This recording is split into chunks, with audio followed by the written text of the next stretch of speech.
Welcome back, Paper Stack, Snackables. Rick Allen, Brett Burky here to share our little grains of wisdom, little nuggets of knowledge.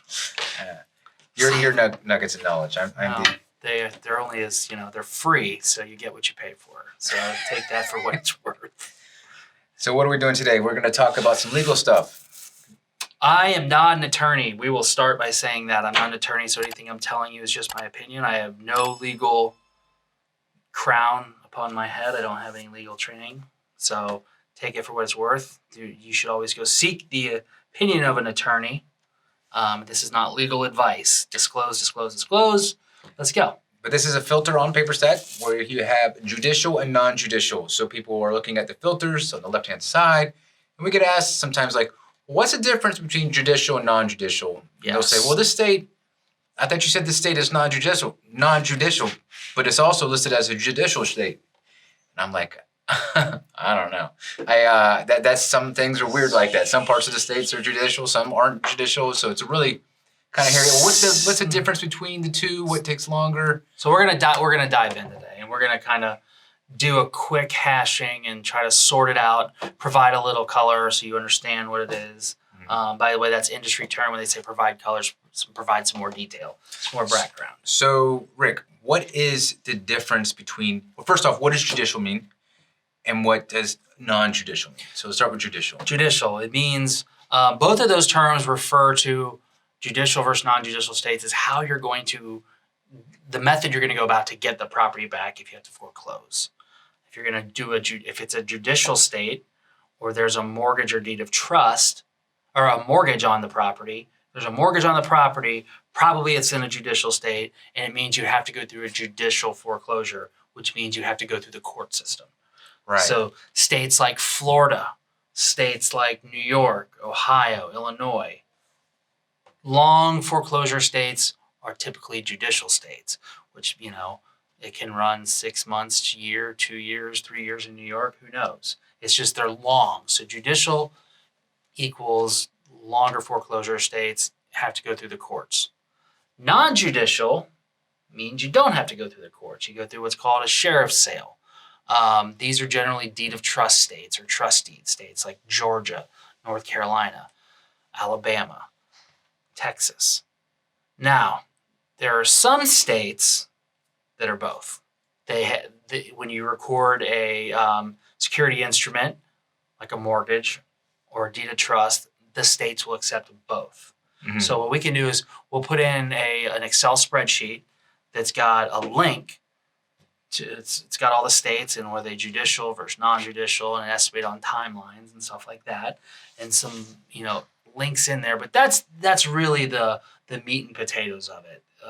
That's the important thing to understand is judicial states are longer. Typically, they're more expensive to foreclose, and they're tied to mortgages. Deeds of trust or in non-judicial states, much quicker timeline. You're talking 60, 90 days to get the property back, and it's much, much cheaper typically on the legal side. You still have an attorney help you do stuff there, but you're not going through the court system, which is big.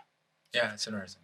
Yes. That's interesting. So one's a lot faster, one's slower, and then also knowing that mortgages mean you are going to be in a judicial state always. Typically, yes. And, you're looking for in a trust deed or deed of trust, you're looking for like a due on sale clause. That's usually ties into a sheriff's sale. Look within the mortgage. If you're ever in question, you go looking through the mortgage or the trust deed or the deed of trust, and it'll kind of, you just have to read through the mortgage and you'll see the language in there. So the great thing about the mortgage is it tells you what has to happen. It tells you how you have to go about getting the property back. It's sort of like the rule book to the foreclosure process. So each one's got their own nuances. You read through it, and best thing is to hand it to an attorney and say, what are we looking at here? Yeah. And so for contract for deeds, totally different ball of wax. Contract for deeds, yes. Totally different ball of wax. And those can honestly go all over the place, right? Why is that? Just because it's not, it's really kind of up to the judge. There's some precedents set to where in some states, look, is it Is it less than 2 years old? Have they paid down less than 10% of the principal balance? If so, you can do what's called like a cancellation of contract, where you cancel their contract, it becomes null and void. You have to then evict them from the property. But otherwise, sometimes they will make you run through a full foreclosure. And that's what they do in Ohio now. With CFTs. They make you go through a full foreclosure. So that'd be kind of tricky if you didn't know that was going to happen to you when you bought one. Yeah, it can be very tricky, and it's just part of it. It's each state's different. You always have to be up to speed on what's going on, and the reason that they're doing that is because there were some people who were kind of duped in some of the land contracts. They didn't really know what they were getting, or something like that, or it was really a distressed asset, and maybe they got in over their heads, and the seller should have fixed up. I don't know. There are a bunch of different reasons. But in some states like Ohio, yeah, they're making you go through the full foreclosure.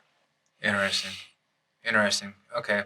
And as a note investor, does that determine whether you'd buy an asset or not, being that it's judicial or non-judicial?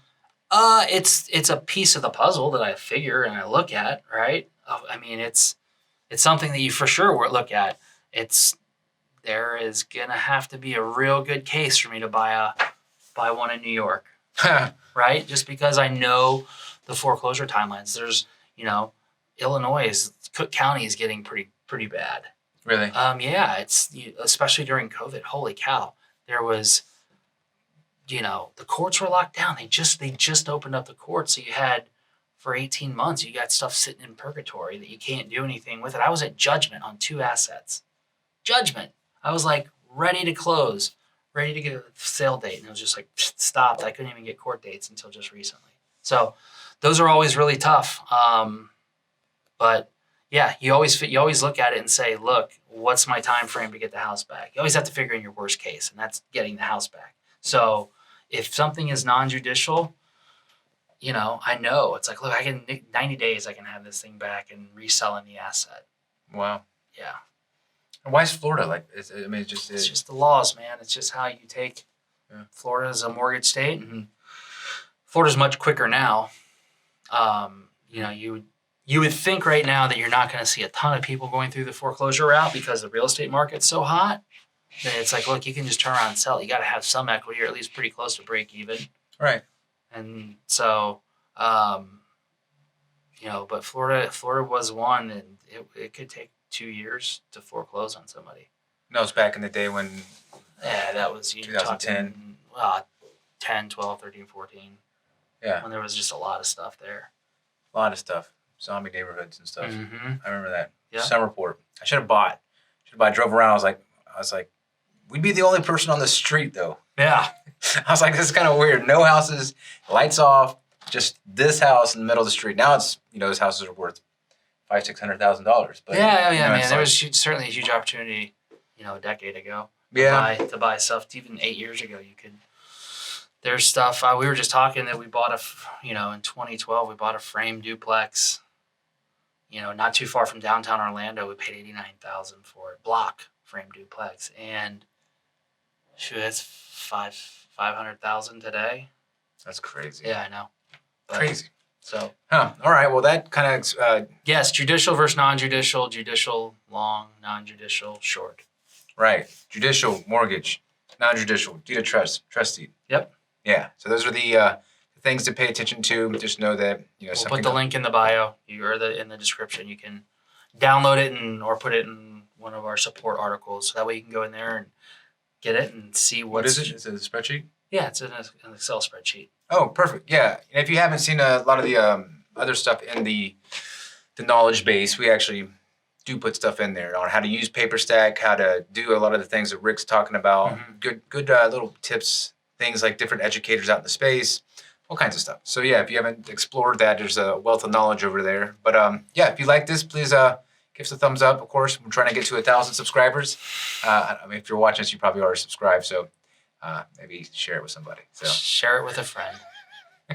That's it. All right. Thanks so much. See you on the next one.